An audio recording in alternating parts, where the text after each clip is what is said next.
Hello and welcome to the easy classes. ये पिछला video जो कि फाइनेंशियल मार्केट के ऊपर था, ये उसका सेकंड पार्ट है, यानी उसके कंटिन्यूएशन में ही है। हालांकि मैं उसके हाइलाइट्स जो हैं वो मैं बताऊंगा ही, अदरवाइज कनेक्ट अप करने में प्रॉब्लम होगी आपको। लेकिन अच्छा ये होगा कि वो पार्ट 1 को जिन्होंने नहीं देखा है उसका लिंक लगा देंगे हम इसमें, तो वो पार्ट 1 को भी एक बार देख लें। थोड़ा लंबा वीडियो होगा लेकिन कंसेप्चुअल क्लैरिटी के लिए ये जरूरी है। तो इसके साथ सबसे पहले तो मैं पिछले वीडियो की जो हाइलाइट्स हैं, यानी आप टीवी सीरियल जैसे देखते होंगे, recap of the earlier episode, वहां हमने क्या देखा था कि मनी डिमांड और मनी सप्लाई से डिटरमिन हो रहा है रेट ऑफ इंटरेस्ट। यानी कंक्लूजन उसका यह था कि money supply has to be equal to money demand, यानी मनी उसके बराबर होने चाहिए। मनी डिमांड जो है वो बराबर होती है इनकम, जिसको आप रुपए के शक्ल में अगर आप लिखना चाहें तो चाहो तो निशान बना लो ऐसे करके रुपए का, बल्कि थोड़ा साफ कर दूं मैं। आपको बुक्स जो दिखेंगी वो डॉलर्स में दिखाई जाएंगी। Income multiplied by rate of interest, ये L function of rate of interest, यानी डिमांड फॉर मनी जो कि निगेटिव होती है। यानी किसी भी इनकम लेवल के ऊपर, इनकम लेवल के साथ पॉजिटिव है, किसी भी इनकम लेवल के ऊपर एक डिमांड शेड्यूल होगा मनी का, जो डिपेंड करेगा रेट ऑफ इंटरेस्ट के ऊपर, और रेट ऑफ इंटरेस्ट से ये निगेटिवली कोरिलेटेड है इन द सेंस कि जब रेट ऑफ इंटरेस्ट बढ़ेगा तो डिमांड घटेगी। तो ये हो गई डिमांड। मनी सप्लाई जो है वो इंडिपेंडेंट है रेट ऑफ इंटरेस्ट से, और वो मॉनेटरी अथॉरिटी जो कंट्री की है, जो कंट्री का सेंट्रल बैंक है, वो तय करता है।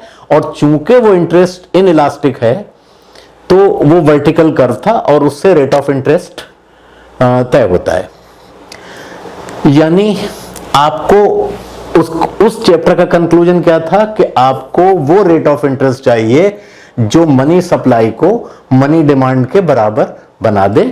क्योंकि मनी सप्लाई तो बिल्कुल इंडिपेंडेंटली ऑटोनोमसली डिटरमिन हो रही है उससे, मॉनेटरी अथॉरिटी से, और मनी डिमांड जो है इससे डिटरमिन हो रही है। ये उसका एक कंक्लूजन था। उसमें कुछ अजम्पशंस थे, यानी उसको अब हम आगे बढ़ रहे हैं उससे। हालांकि मैंने वहां भी हिंट दिया था कि जब हम उन अजम्पशंस को रिलैक्स करेंगे तो भी कंक्लूजन अल्टर नहीं होंगे। तो आज उसकी कोशिश है। मतलब ये कि हमारा अजम्पशन क्या था कि लोग जो हैं वेल्थ रखते हैं, अपनी फाइनेंशियल असेट्स, वेल्थ का फाइनेंशियल असेट्स मैं कह रहा हूं, फाइनेंशियल असेट्स रखते हैं या तो बॉन्ड की शक्ल में या मनी की शक्ल में। यानी वो कितना पैसा रखना चाहेंगे, कितना बॉन्ड की शक्ल में रखना चाहेंगे।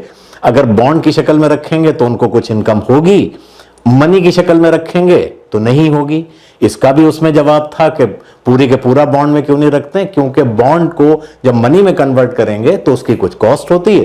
तो इंसान जो है वो अपनी कन्वीनियंस के और अपने कैलकुलेशन के हिसाब से अपने पोर्टफोलियो को मनी और बॉन्ड में रखता है। ठीक है, तो ये हमारे उस चैप्टर का कंक्लूजन था, और इस तरह से मनी डिटरमिन होती है। हमने ग्राफिकली भी उसको समझाया था कि जहां पर मैं बल्कि बना ही दूं, ये रेट ऑफ इंटरेस्ट है और ये डिमांड फॉर मनी, और यहां पर यहां पर डिमांड फॉर मनी थी MD, और यहां पर रेट ऑफ इंटरेस्ट था, और मनी सप्लाई चूंकि इंटरेस्ट इलास्टिक है तो ये रेट ऑफ इंटरेस्ट हो जाएगा। ये हमारा कंक्लूजन था। यानी ये मनी डिमांड है किसी भी गिवन लेवल ऑफ इनकम के ऊपर। इनकम बढ़ेगी तो ये डिमांड कर्व शिफ्ट हो जाएगा, डिमांड कर्व शिफ्ट हो जाएगा तो रेट ऑफ इंटरेस्ट भी शिफ्ट हो जाएगा, इस तरह से। तो इसके लिए आप वो वीडियो देख लीजिएगा। अच्छा, अब दूसरी चीजों को ओपन अप करते हैं, क्योंकि उस वक्त हमने ये बताया था आपको कि जो सेंट्रल बैंक की मनी है वो क्या चीज है, हमने सेंट्रल बैंक के शायद आपको उस वीडियो में बताया होगा कि सेंट्रल बैंक की बैलेंस शीट जो है, central bank balance sheet, central bank की बैलेंस शीट का, जब बैलेंस शीट किसी की भी होगी तो आप एक तरफ एसेट रखते हो और एक तरफ लायबिलिटीज रखते हो, ठीक है। असेट्स क्या हैं, जो बॉन्ड्स हैं, यानी इसको भी बॉन्ड्स, यानी जो बॉन्ड्स सेंट्रल बैंक होल्ड कर रहा है वो, और लायबिलिटीज क्या हैं, करेंसी, ठीक है। लेकिन मनी की डेफिनेशन में मैंने बताया था कि मनी जो है that consist of currency plus demand deposits, लेकिन बैलेंस शीट सेंट्रल बैंक की है, ठीक है। लेकिन अब हम आगे बढ़ते हैं और आगे बढ़ के ये देखते हैं कि जब सेंट्रल बैंक की बैलेंस शीट की बात आती है तो सेंट्रल बैंक की जो मनी है वो खाली वो तो है नहीं, जो सेंट्रल बैंक ने इशू की है, बैंक भी मनी क्रिएट कर रहे हैं, मतलब इन द सेंस कि बैंक्स जो हैं वो क्रेडिट क्रिएट करते हैं। उसका मैं थोड़ा सा आपको पहले बताऊंगा, उसके बाद फिर आगे बढ़ूंगा। यानी जो लायबिलिटीज है असेट्स की, असेट और लायबिलिटीज का जो बैलेंस है वो सेंट्रल बैंक की बैलेंस शीट है। इनमें से अगर एक चीज बढ़ेगी तो दूसरी ऑटोमेटिकली बढ़ेगी।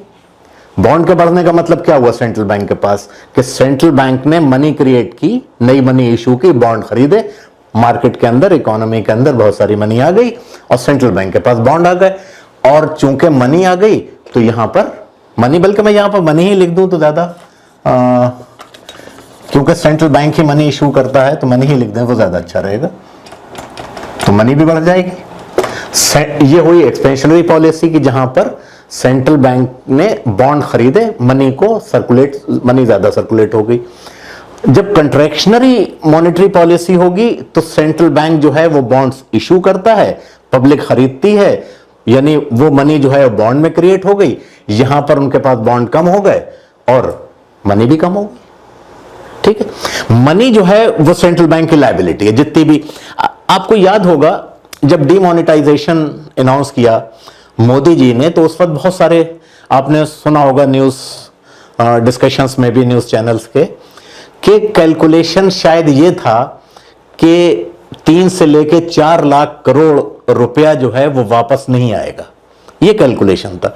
यानी अगर 3 से लेके 4 लाख करोड़ वापस नहीं आया, यानी लोगों ने कन्वर्ट नहीं कराया, जमा नहीं करा उसके बदले में, तो इसका मतलब उतनी लायबिलिटी सेंट्रल बैंक की कम हो गई, तो मतलब एक बहुत बड़ा असेट होता। अनफॉर्चुनेटली हुआ नहीं, वो सारी की सारी मनी वापस ही आ गई, लेकिन अगर वो होता तो बहुत बड़ा असेट होता, यानी उतनी मनी और क्रिएट कर सकती बगैर किसी फर्दर लायबिलिटी उतनी रखे, वो लायबिलिटी एक्सटिंग्विश हो गई, अब आप और बना लीजिए। तो मनी जो है वो सेंट्रल बैंक की लायबिलिटी है। अब हमने पिछले डिस्कशन को रिस्ट्रिक्टेड रखा था बॉन्ड मार्केट के ऊपर और सेंट्रल बैंक मनी के ऊपर, लेकिन सेंट्रल बैंक की मनी अकेली मनी नहीं है। अब पिक्चर में आते हैं कॉमर्शियल बैंक्स। कॉमर्शियल बैंक्स क्या करते हैं, दूसरे फाइनेंशियल इंटरमीडिएरीज भी हैं, लेकिन समझने के और समझाने के एतबार से मैं खाली कॉमर्शियल बैंक्स पे वो जोर दे रहा हूं खाली, क्योंकि ज्यादा मॉडल को कॉम्प्लिकेट, कंक्लूजन सबके वही रहेंगे। कॉमर्शियल बैंक्स क्या करते हैं, कॉमर्शियल बैंक्स डिपॉजिट एक्सेप्ट करते हैं, किससे, लोगों से, जनरल पब्लिक से और फर्म से। उन डिपॉजिट्स के ऊपर वो रेट ऑफ इंटरेस्ट देते हैं, ठीक। उसके बाद वो लोगों को लैंड भी करते हैं, मनी लेंडिंग, यानी लोगों को उधार देते हैं, और असेट्स भी खरीदते हैं, कॉमर्शियल बैंक्स भी बॉन्ड्स खरीदते हैं। यानी बैंक्स को कहीं ना कहीं उसको इन्वेस्ट करना है, चाहे वो लोन हो उनके जो दूसरों को दे रहे हैं वो बैंक का असेट बन जाएगा, या उन्होंने बॉन्ड खरीदे अगर लोन मार्केट उतनी अच्छी नहीं है। मैंने सिलिकॉन वैली बैंक कोलैप्स में ये बात समझाई थी आपको, क्योंकि उस वक्त इंटरेस्ट बिल्कुल जीरो थे, तो उन्होंने ज्यादातर अपने जो है बॉन्ड में रख लिए थे, ठीक है। अच्छा, अब कॉमर्शियल बैंक की लायबिलिटी और उसकी बात कर लेते हैं। कॉमर्शियल बैंक,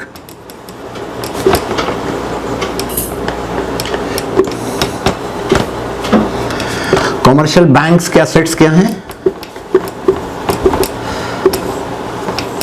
कॉमर्शियल बैंक के एसेट्स हैं लोन्स जो उन्होंने उधार बांटा हुआ है वो, और बॉन्ड्स, ये कमर्शियल बैंक एसेट्स हो गए। और इनकी लायबिलिटी क्या है? Checkable deposits.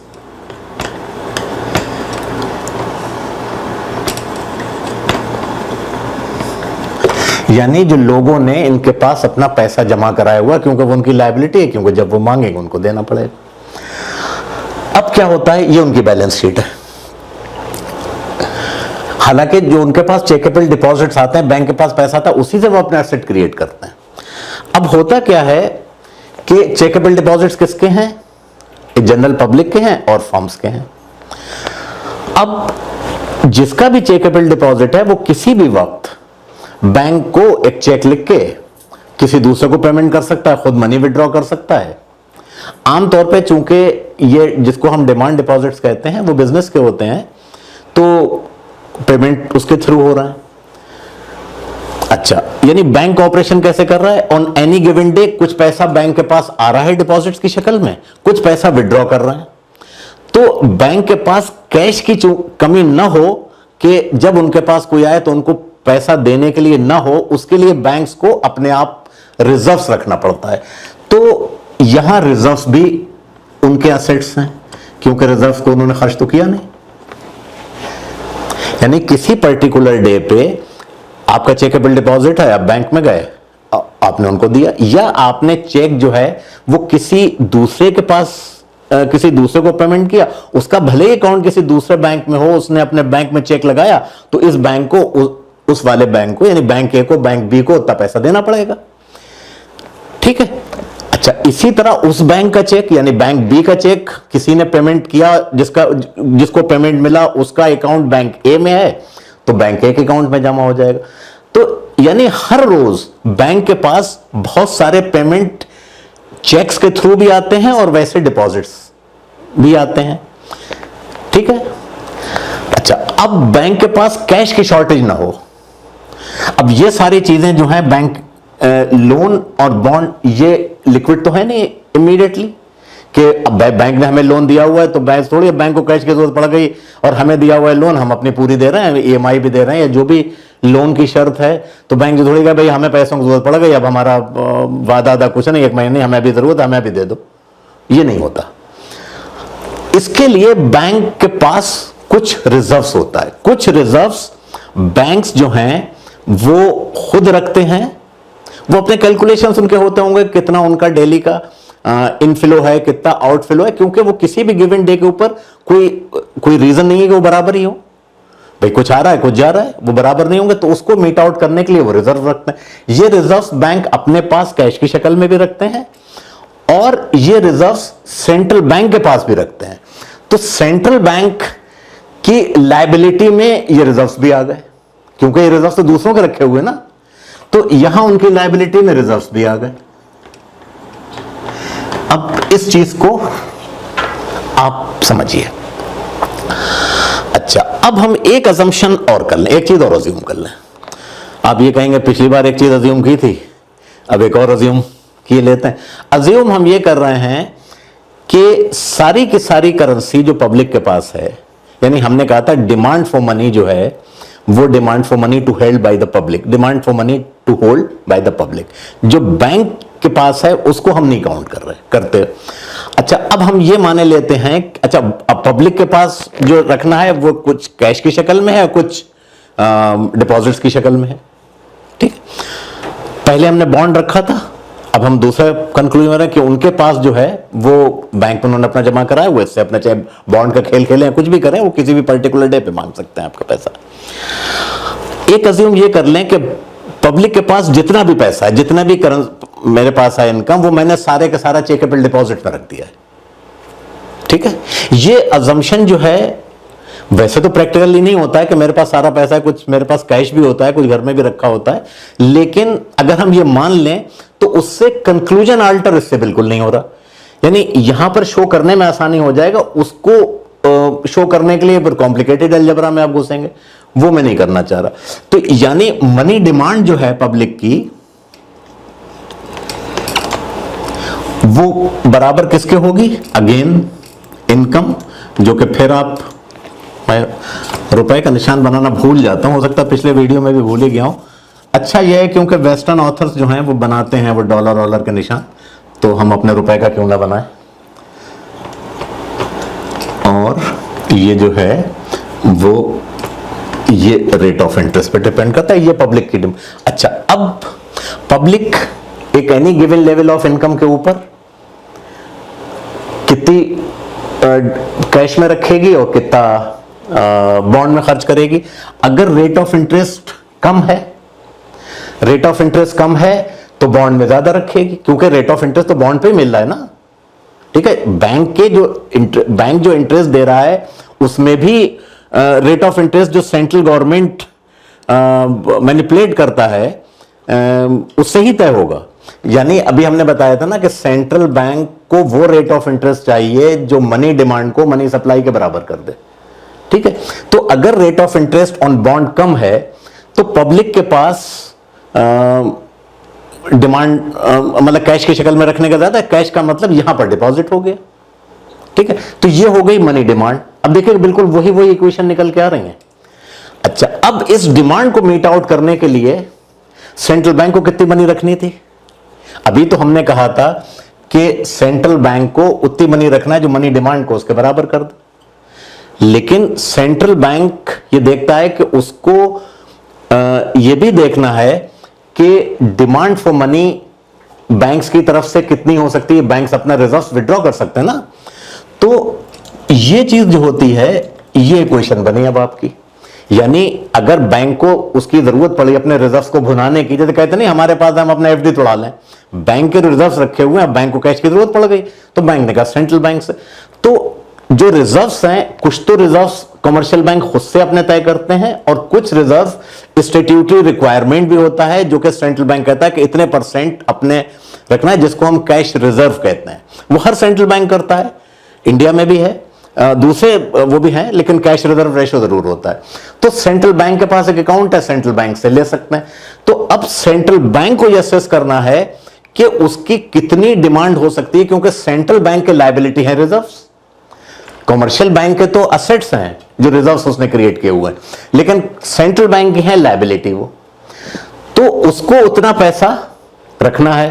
तो ये इक्वेशन जो है यानी फर्स्ट इक्वालिटी यानी HD जो है demand of the commercial bank for the reserves, ये बराबर होनी चाहिए demand for money by the public, और ये बराबर है इसके। अब इसको हम कहते हैं हाई पावर्ड मनी भी कहा जाता है, इसको वो मॉनेटरी बेस भी कहते हैं।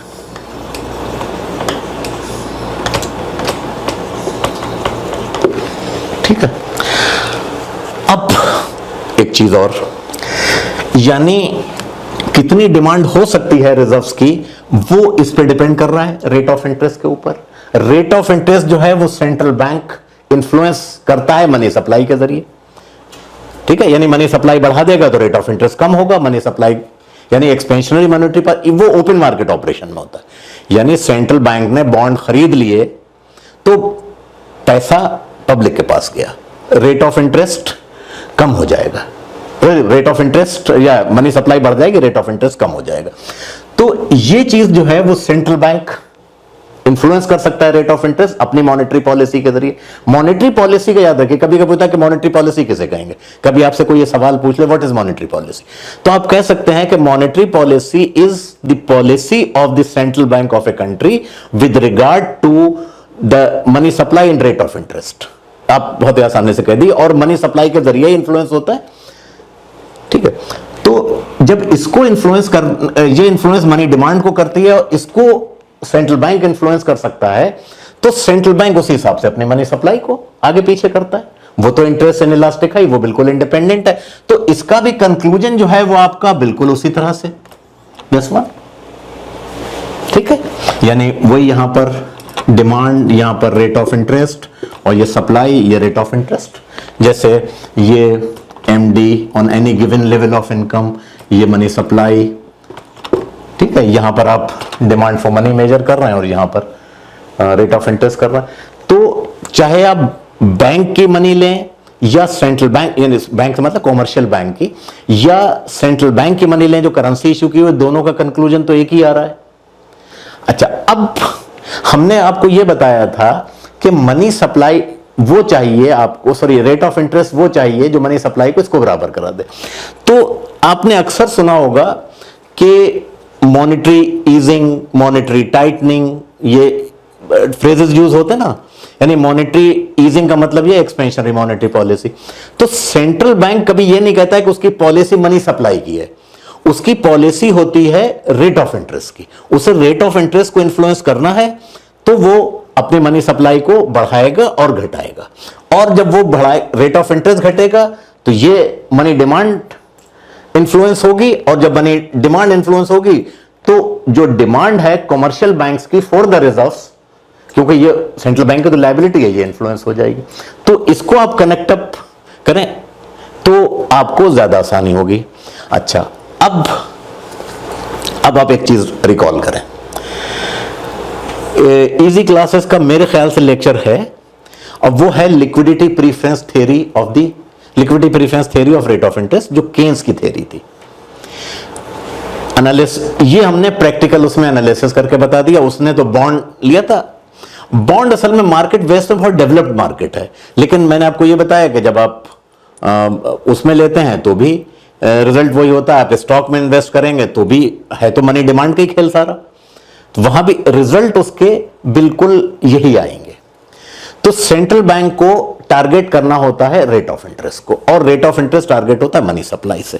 अब एक प्रॉब्लम है, वहां पर मैं आता हूं, और केन्स की लिक्विडिटी प्रेफरेंस को भी आप याद रखिएगा, और मैं देखता हूं अगर वो है तो मैं उसका लिंक लगा दूंगा,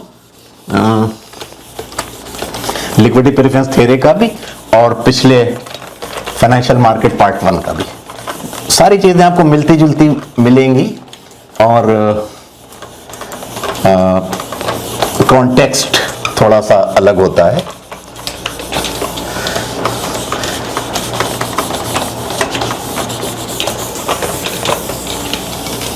ओके, अच्छा, केन्स की जब मॉनेटरी पॉलिसी हम डिस्कस कर रहे थे तो मैंने आपको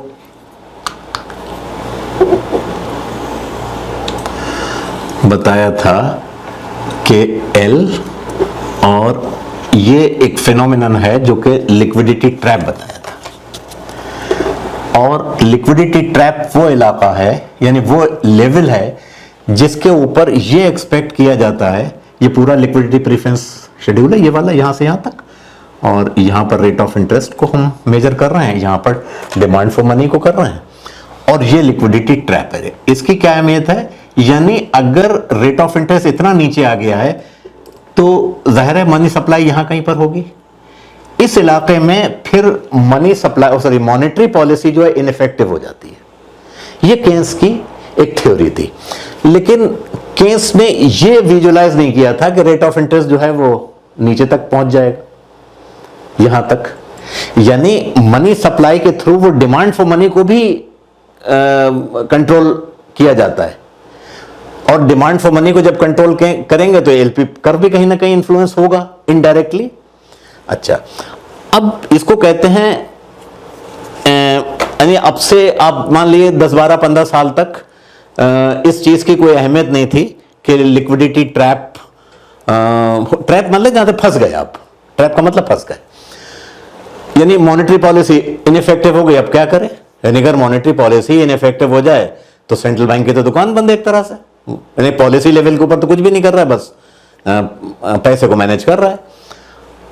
लेकिन ये अज्यूम यानी विजुलाइज केन्स ने भी नहीं किया था कि रेट ऑफ इंटरेस्ट जो है वो 0 तक पहुंच जाएंगे, जो कि पिछले दिनों हुआ, यानी जो 2008-9 के क्राइसिस थे वहां भी ये ऑलमोस्ट 0 पहुंच गए थे, और 0 ही पहुंच गए थे। नेगेटिव तो नहीं होगा, ये तो नहीं होगा कि मैं आपके पास पैसा भी दूं और साथ में ये भी दूं कि भाई ये और हम दे रहे हैं, हमारा पैसा रख के रहना हिफाजत के साथ, ये तो नहीं होता है आमतौर। किसी सर्विस का बैंक चार्ज ले ले वो एक अलग बात है, लेकिन रेट ऑफ इंटरेस्ट नेगेटिव नहीं होता है। अब यहां पर हुआ क्या, जो जब क्राइसिस हुए तो आपका कर्व यूं आ गया, जो आपका मनी डिमांड है कर्व जो है वो एक्स एक्सिस को आपके टच कर गया। अब जब टच कर गया तो अब बैंक क्या करे? जब जीरो रिटर्न है इंटरेस्ट के ऊपर तो पब्लिक को बॉन्ड में और पैसा रखने में कोई फर्क नहीं, क्यों? बॉन्ड पे कुछ नहीं मिलना है, पैसे पे भी कुछ नहीं मिलना है, तो मॉनेटरी पॉलिसी वैसे ही इफेक्टिव हो जाएगी और इससे कुछ हो नहीं रहा क्योंकि कुछ नहीं बढ़ा पा रहा है। तो ये ट्रैप है, इसको भी आप समझिए। प्रैक्टिकल उसका ये है। वजह क्या है कि जब जीरो लोअर बाउंड हो जाता है, फर्दर जा नहीं सकता उसके नीचे। यहां तो यह था जब हमने केन्स को पढ़ाया था कि एक certain low level of interest है जिसके बिलो ये एक्सपेक्ट किया जाता है कि नहीं जाएगा, वहां से फिर ऊपर ही जा सकता है, नीचे नहीं जाएगा, ये एक्सपेक्ट किया था। लेकिन यहां तो जीरो टच कर गया, अब जीरो के नीचे नेगेटिव जोन में तो जाना नहीं है उसको।